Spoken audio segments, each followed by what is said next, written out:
What's going on, everybody? Today we're going to showcase you an informational video about how to attain the best gear possible for melee decks. But before we go into it, I'm going to give a shout out to WARSTATSTRACKER. This is a website I've been using to track my stats, either be playing the wars on Asgard, on Nisa, or even on Barry. You can do armor weight calculator or gem setup. There's going to be way more features coming in the forward, so if you're interested in that, make sure to check it out. Let's get back into the video. Alright, so let's start up with the gear. These gear pieces can only be farmed through dungeons because they're going to have illegal perk combos that you cannot attain anywhere else. They're going to only drop from M1s all the way up to M3s, so depending on the dungeon, you might not be able to farm them because maybe it's not the rotation for those mutations. If you do farm them from M1, it can only drop from 650 to 700 gear score, which means it can become epic. If you go from M2, it goes from 675 gear score to 700 gear score, and M3 from 695 to 700 gear score. The first set we're going to talk about is going to drop from the new expedition. It's called the Glacial Tarn. It has the Frigid Heavy set. This Frigid Heavy set, as you can see, has Enchanted Water and Elemental Aversion, and it can roll a third perk. Now, this third perk, you can re-roll it at the Gypsum Kiln with the cost of, chromatics as well as dark matter. However, it does have magnify, so it's a little bit problematic when it comes to different types of builds, because maybe you have too much magnify and you can't go for the attributes you want. However, two amazing perks, and you can re-roll the third perk. Even if it rolls something absolutely atrocious, you can make it, for example, shirking heals, thrust conditioning, flame conditioning, whatever you want, okay? So you can make an amazing set with the Frigid piece. This can only drop from the final boss, so you have to complete the whole dungeon itself. But nonetheless, a pretty easy dungeon, to be honest, and you can do this at M1. Even if it rolls a 650 gear score purple item, you can still re-roll it and make it 700. Alright, so next up we have the Savage Divide dungeon, and it's going to be dropping you some primal pieces. You cannot re-roll the third perk, so it's going to be RNG, and this is why doing a higher mutation will be better, because if you end up dropping it at 650, you're not going to get that third perk, right? Because it's going to be an epic.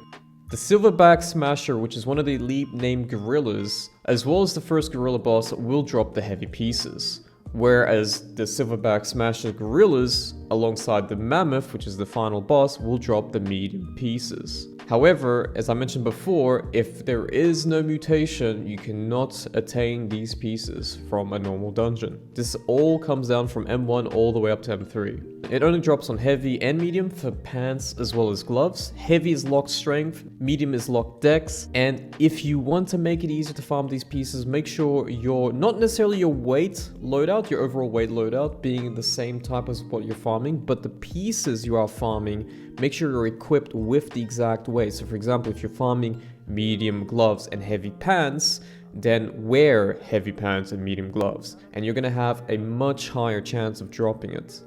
One last thing to mention as well is the random perk that you can roll as the third perk. It's pretty much the same as the crafting loot table. You're going to have refreshing health, empowering armor breaker for the gloves as the highest roll. I think it's about 16%, and then after that it's going to be thrust conditioning, strike conditioning, slash conditioning, and then it's going to be like invigorated vigor and so on. So it's pretty much the same as the crafting RNG.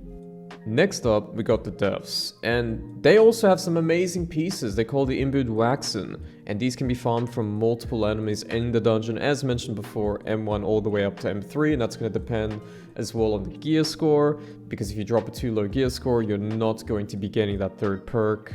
The third perk is going to be RNG the same way as we mentioned with Savage Divide. However, this set here is only for boots and pants, but it can go from light all the way to heavy. Stats as well are going to be locked depending on your two primary stats. So if you have majority strength and con, most likely it's going to be dropping as strength and con. So be very careful how you're going to be farming. It's going to be affecting the drop itself.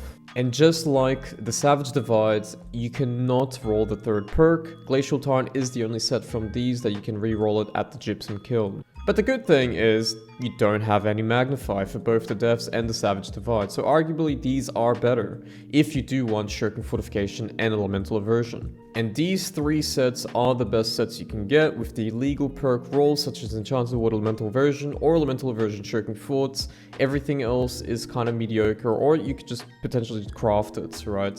Let's move on to the jewelry itself now. So we're going to start with the PvP track jewelry, which in my opinion are the easiest and the best ones to get. You can claim them by leveling up your PvP track To do so, you must play or just in general partake in any PvP event. This can be wars, OPRs, arenas, open world PvP. You're going to be gaining PvP track XP and that's going to level up your track and potentially you're going to drop it. I would highly recommend doing OPR. It's currently the most rewarding PvP game mode in New Worlds. Even if you lose, you're still going to get an abundance of XP. Try to get a group of friends. If you win fast, it's going to be definitely worthwhile. Oh, and on top of that, I've also placed my preferred third perk to re-roll with at the Gypsum Kiln. This is going to cost you 3 chromatic seals as well as some dark matter. As for the artifacts, there's only really 2 worth getting as of right now. That's going to be the Ankh as well as the Endless Thirst. The Ankh can only be obtained through the PvP track, and it's only going to start appearing from level 20 or above. So just like the PvP track jewelry, you're going to go through the PvP grind. As I mentioned before, I would recommend doing OPRs. However, for the Endless Thirst, this one can only be attained by killing the final mammoth boss in Savage Divide. The problem about this one is you're going to have to do it through mutations. So if you don't have the mutation rotation, you can't actually do it. And now I'm going to show you guys a couple more high priority jewelries. Some with magnifiers, some without. These are extremely good and will save you a ton of money instead of crafting it. Probably a lot of you guys already know about the Tang of Vine amulet. It's arguably one of the best amulets that you can attain alongside the Champion's amulet. You got health, thrust protection locked, which means you can just slap in stamina recovery and bam, you got BIS amulet already. This amulet can be dropped from any elite named mob in Elysian Wilds, so pretty easy to attain it. The reason I placed the wood grain earring in this list is because it's fairly easy to farm as well. It can be found by any elite named in Eden Grove, so for example farming Banes is a good one. It already has regenerating and fortifying toes, so if you want to lock refreshing toes, there you have it, a BIS earring already. The only downside about it is it has magnify, and honestly there is a ton of farmable earrings out there just like the wood grain earring, but almost all of them, if not all, has magnify. Next up is going to be a ring dedicated for slash damage players. So greatsword, hatchet, sword and shield primary users.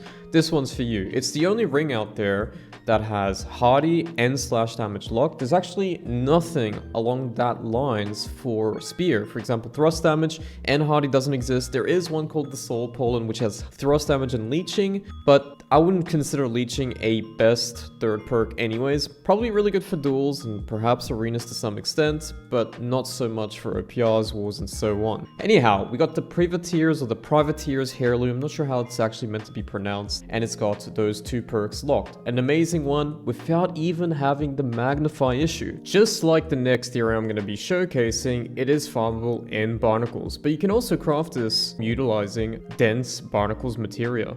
The last one I want to showcase is an earring without magnify. If you don't want to go through the hassle of farming the champion's earring through the PvP track, then I guess the next choice is doing PvE. This one can be found in Mutation 2 or above. This is only from barnacles, of course, so it's a little bit tedious. As you can see, it has refreshing toast and fortifying toast. No magnify involved, that's the only reason I actually mentioned this in the video, and it will lock itself with the 2 highest attributes that you're running the dungeons with. So assuming you are running primarily strength and con, most likely it's going to be dropping as strength or con.